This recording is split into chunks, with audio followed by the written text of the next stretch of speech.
So the Advocate's House, I think this place was called? All right.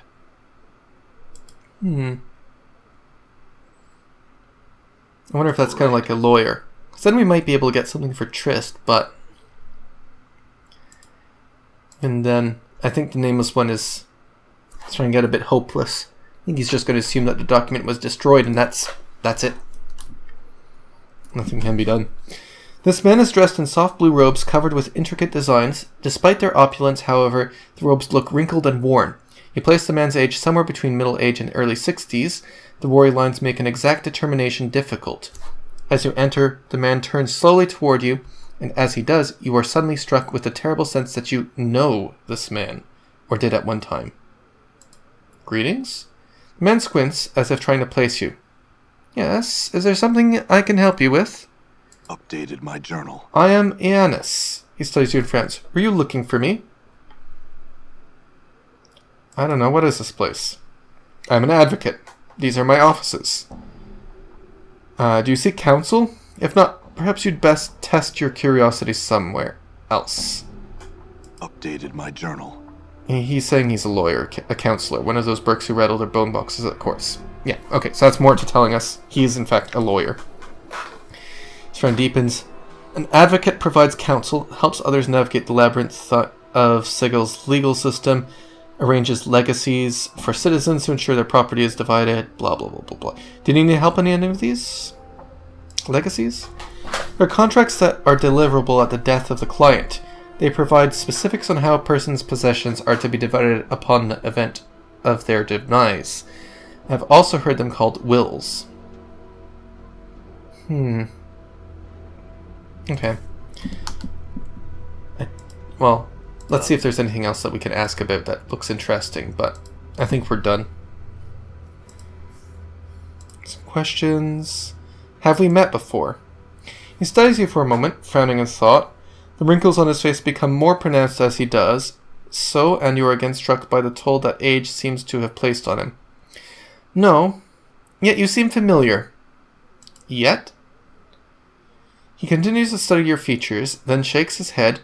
I will concede that there is something familiar about you, sir, and I apologize for any insult my failing memory may be giving you at this moment. I've been preoccupied for some time now. Have we met before?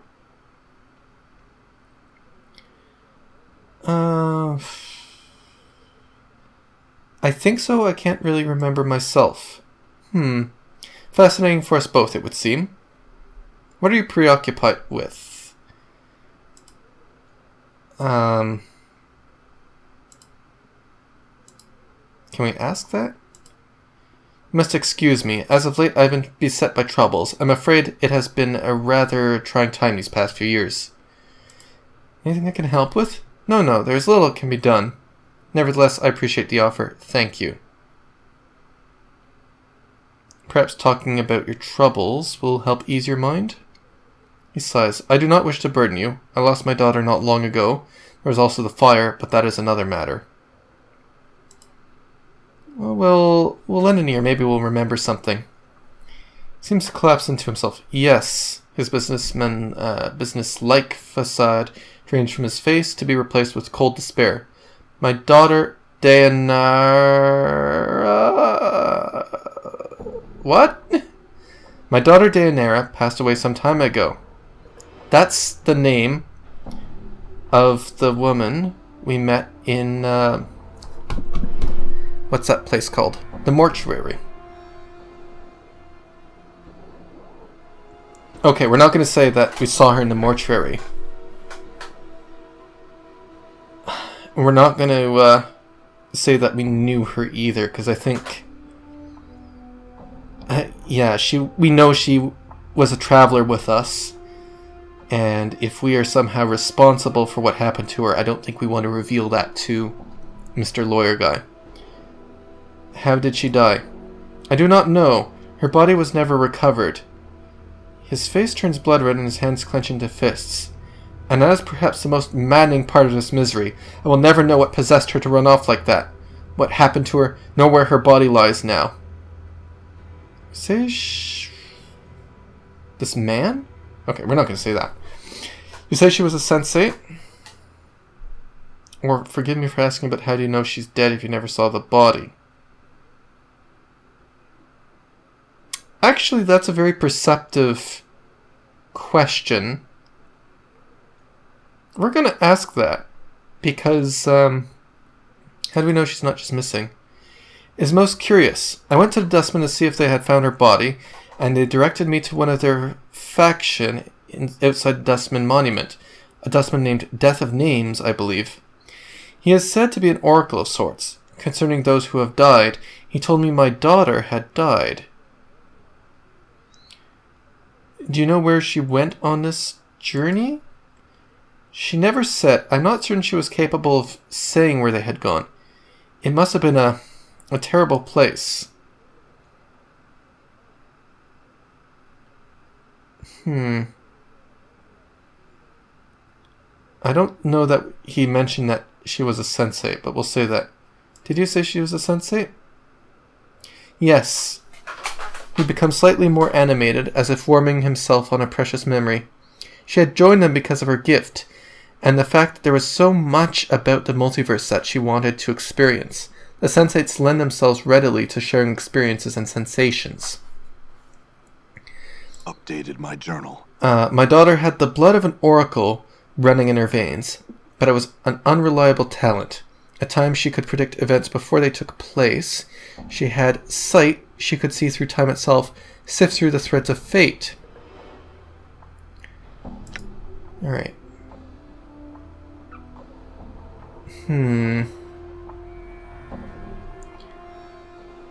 Well, he never mentioned a man she journeyed with. But that might just be a writing mistake, or I might have missed it. I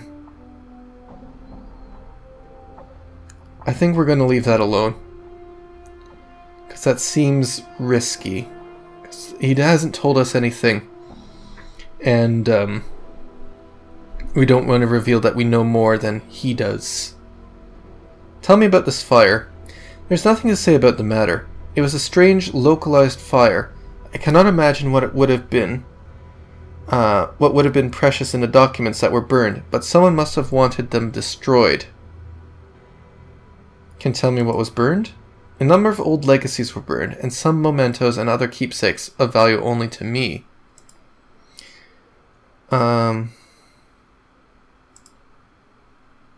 Okay, no. Tell me about the fire. Any luck in locating the person responsible? No, neither the Harmonium nor the Mercy Killers have had any fortune in locating the person responsible. Alright, well, let's talk about Dianera again. Alright, now here we go. But she'd also met someone there. She followed him on a journey there, and she died. Her bod... I was not even to recover her body. You know anything about this man?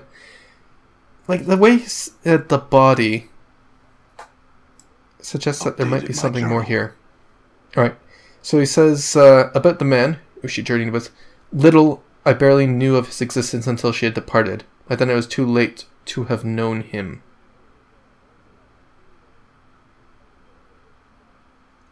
I mourn your loss. I will take my leave. I don't think we want to, yeah. At the moment, I don't think we want to really reveal too much more. Because we don't really know where that will lead. Done. All right.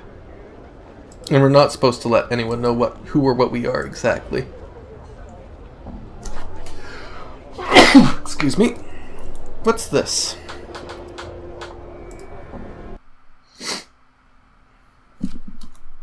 Curiosity shop. Standish and Mistress Vrishika. This sharp-featured woman's appearance is attractive, though somewhat disturbing, with her blue-black skin and bright yellow eyes. As she examines you, a pair of bat-like wings unfold from behind her back, and she seems settled back into her skin. A floating disembodied... Okay, well, a floating disembodied... Not gonna try. Skull and fall from grace, or whatever it is you call yourself now. Truly a pleasure to see you here. What do I owe the honor of your visit? I thought that you rarely trafficked among our kind anymore. She glances at you for a moment with the same faint sneer. Or is your assignment here almost finished? I do not know what assignment you are referring to, Vrishika, though your presence here brings with it many questions. Last I heard you were a standard bearer for the company of the Vulture. How did you come to Sigil? She replies curtly, firing a question back like an arrow. By choice. And you? Where will your orders take you next? She suddenly turns to you. You see, little man, Vrishka smiles as if savoring the words, the best temptress is one that can make you buy into the illusion of being both promiscuous and yet virtuous at the same time. A prostitute priestess, as it were. Mistress Grace is among the greatest. She turns to fall from grace. Are you not? You do not think that a score thousand years of slavery had left their scars, no? She speaks with a coldness you have never heard before. The air almost becomes ice as she dissects Vrishika with her gaze. That is enough. Very well, though you are the ones who came into my emporium. You're the scarred man who's been going around asking all these questions? She looks you up and down. You sure look lost.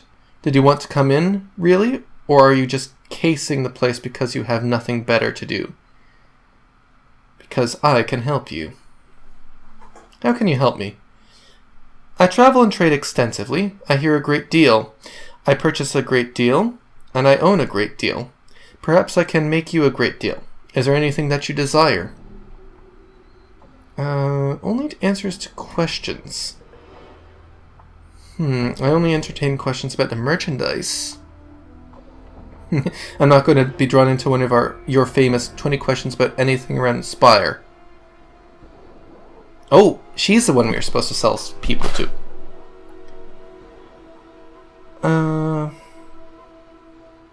What did you mean by calling more to misrepresenting, perjuring, dissimulating, lying? Oh, did I say that? I meant a floating disembodied pontificating skull, as in dogmatic, always stating an opinion in a self-important manner. You and Fall from Grey seem to care little for one another. Oh, that Batazu Camp follower who made her home in Sigil? Curious, no?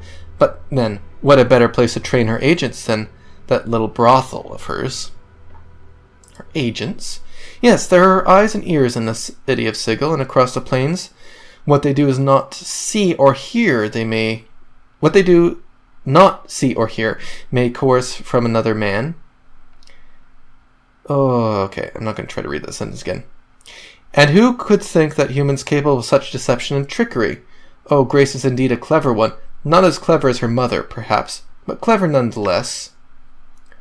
That is not the purpose of my establishment. Oh, but of course not. Did I dare suggest such a thing?